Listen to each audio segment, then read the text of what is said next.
हाय सांग माने आपण मानकु बहुत बहुत स्वागत करुच्ची ओडिया टेक्बुक यूट्यूब चैनल को।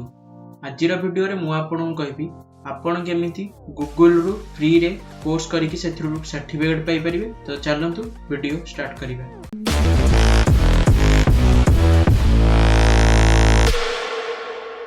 तो फर्स्ट वेबसाइट होची हमर लर्न डिजिटल विथ गूगल। तो आपण डिजिटल मार्केटिंग रे जदि आपनकर इंटरेस्ट अछि ताहले आपण गूगल रो डिजिटल मार्केटिंग कोर्स आराम से करिकि सेथरु सर्टिफिकेट पाई परिबे। तो एथिरे mainly digital marketing, career development और डाटा एंड टेक ऊपर कोर्स आस्ते। तो एटा होची फंडामेंटल ऑफ डिजिटल मार्केटिंग 26 टा मॉड्यूल होची 40 आवर्स रो कोर्स। तो एथिरु कोर्स करिकि आपण फ्री रे सर्टिफिकेट नै परिबे। तापरे सेकंड जिंस होची ए सब वेबसाइट रो लिंक मो डिस्क्रिप्शन में दे देची गूगल एआई। तो जदि आपनकर एआई माने आर्टिफिशियल इंटेलिजेंस रे जदि आपनकर इंटरेस्ट अछि गूगल एआई रो आपण कोर्स करि परिबे। तो म आपन देखै दोची आपण केमति एनरोल करि परिबे। एथिरे आपन को पॉडकास्ट भी मिलिबो, गाइड प्रोजेक्ट भी मिलुची, इंटरैक्टिव कंटेंट, कोर्स। तो एई सब जिंस आपन को एही वेबसाइट रे मिलिबो। तो धन्यवाद म ए प्रोजेक्ट रे एनरोल करिया चाहूची। तो ए प्रोजेक्ट म ओपन करूची पीपल एआई गाइड बुक। तो आपन एठी रीड चैप्टर ऑप्शन रे क्लिक करिवे। तापरे आपन कर चैप्टर टा आसी आपन पढि परिबे। जदि आपनकर किछि फीडबैक देबाको अछि फीडबैक दे परिबे।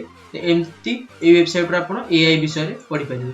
तापरे होची जदि आपन जाने टीचर हबाको जाउचंती तो आपन को स्टूडेंट मान को केमती पढिबार अछि, केमती लेसन प्लान करिवे, तो से विषय रे आपन एई वेबसाइट रो पढि कि भलरे जानि परिबे।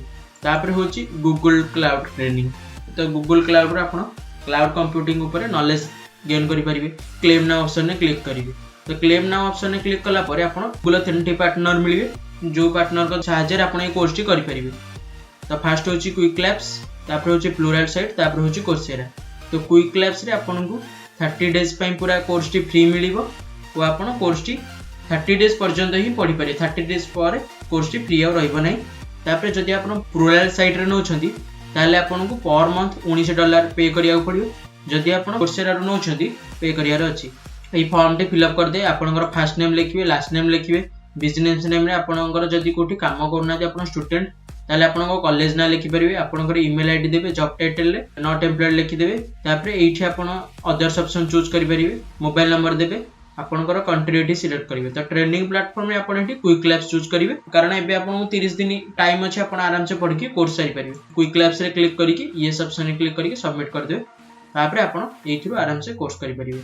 तापर होची गूगल एनालिटिक्स एकेडमी। तो एइथुर आपन कोन गूगल एनालिटिक्स केमती काम करे। तो एठी 6टा कोर्स अवेलेबल अछि। आपन जो भी कोर्स रे चाहते सेम कोर्स रे एनरोल करके पढि परिबे। Google analytics for beginner course रे म एनरोल कर देछि। और तापर एठी आपन वीडियो प्ले करके पढि परिबे। कोर्स टे सरला परे आपन सर्टिफिकेट पाई परिबे। तापर होची गूगल डेवलपर ट्रेनिंग। जदि आपनकर एंड्रॉइड डेवलपमेंट करिवार इंटरेस्ट अछि ताले आपन एंड्रॉइड ऑप्शन ने चूज करिवे। ए टाइप रो पेज ओपन हबो। तापर आपन स्टार्ट कोर्स ऑप्शन ने क्लिक करिवे। तापर एठी आपन कटलिन विषय टिके जानिबे। तापर आपन एठी बैच को बैच आपन अर्न करिवे से विषय भी एठी शो कराई छी। तो ए कोर्स टी जतले आपन कंप्लीट कर दोछंती बैच आपन को मिलिबो जो बैच के आपन आपन रेज्यूमे रे हो कि लिंक्डइन ने शो करि परिबे। तापर होची वेब डेवलपमेंट ऊपर। ए वेबसाइट रे वेब डेवलपमेंट ऊपर नॉलेज गेन करि परिबे। ए वेबसाइट आसला परे आपन एठी तळु को स्टार्ट लर्निंग ऊपर क्लिक करिवे। तो यही वेबसाइट सब तक गूगल अंडर रे आछि। जदि आपन कोर्स कंप्लीट करछंती आपन को आइदर सर्टिफिकेट मिलिबो नले आपन को बैच मिलिबो। तो जो बैच को सर्टिफिकेट आपन आपन को रेज्यूमे रे हो लिंक्डइन रे शेयर करि परिबे। अन्य कोनसी आपन फ्री कोर्स करिया को चाहछंती ताले आपन मते कमेंट करंतु। मु सेही सब्जेक्ट ऊपर फ्री कोर्स आनिबा को ट्राई करिवि। वीडियो टी को संग मानन संगे शेयर कर दियंतु। सब्सक्राइब ऑप्शन ने क्लिक करिकि बेल आइकन प्रेस कर दियंतु। वीडियो देखिथारु धन्यवाद।